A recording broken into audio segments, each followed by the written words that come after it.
1974. Ólafur Ragnarsson fréttamaður fór í tískuverslanir og ræddi við ungt fólk föt og tísku. Við sóttum þetta myndskeið nýlega í Safn RÚV og deildum því á samfélagsmiðlum okkar.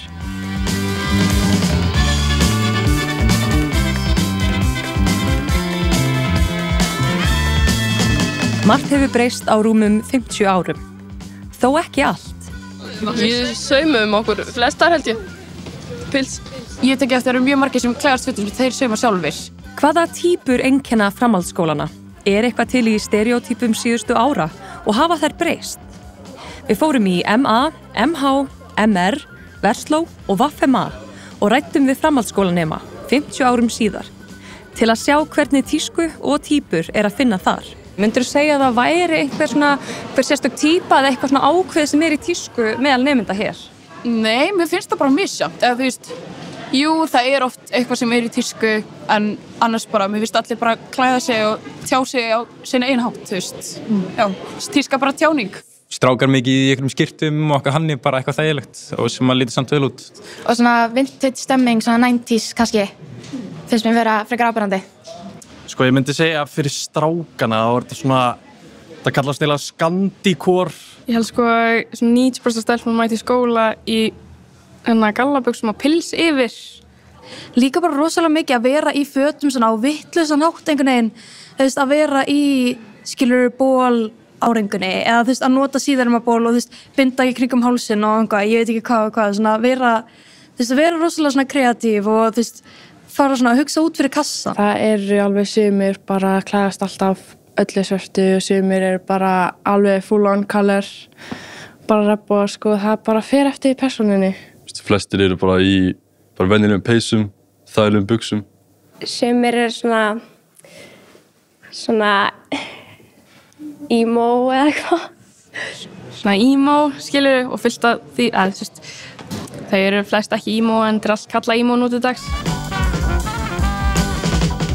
Hvar kaupirðu fötin svona helst? Á Glerártorgi eins og í Gina Tricot eða bara Lindex, H&M. Ég kaupi úr Gina Tricot. Fundið flotta peysur á stöðum eins og Wasteland. Í Wasteland, í Reykjavík. Í bara verslunarhöllinni og þú veist Wasteland og einhvern svona, já, bara netjamörkuðum og svoleiðis. En hvað með eins og svona auka hluti? Úr strákar á mínum aldri farnir að kaupa sér þannig og okkar þannig. Svona tóttöskur, þú veist, hjá stelpum, en engin með bakpoka lengur. Hinn hefðbundni verslingur hefur fengið mörg nöfn í gegnum árin. Skinka, hnakki, snyrtimenni. Vinsæl jafnvel dýr tíska, frekar en jaðarinn. En þegar þú hugsar típur í öðrum skólum, eins og til dæmis verslinga? Já, ég myndi segja að þeir væri aðeins, staðalímyndin væri allavega þannig að þeir væri aðeins fínni og okkar hannig. Eins og, já, svona joggingölum, svona metta joggingölar og eitthvað svoleiðis. Ég líka tekið eftir því, þú veist, ef maður fer eins og í kringluna í hádeginu eða eitthvað, rosalega lítið af litum einhvern veginn. Ég veit það ekki alveg, þeir frekar svona fín. Bara svona fáið. Ég fari í að sé svolítið mikið á svona tracksuits og þarna skinkum og svoleiðis. Og mér finnst ekkert á móti því, mér finnst öll rosalega flott.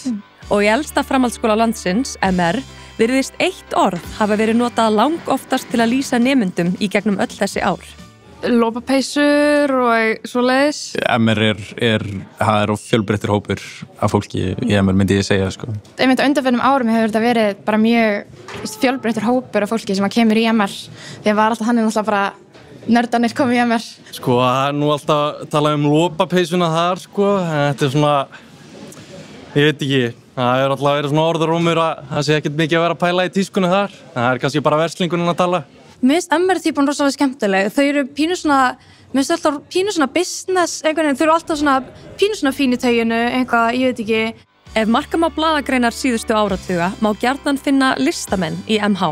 Þar sem nemendur leggja áherslu á að skera sig úr fjöldanum. En þegar þú hugsar eins og MH-inga? Já, þeir eru nú mjög svona nýstárlega alltaf í tískunni.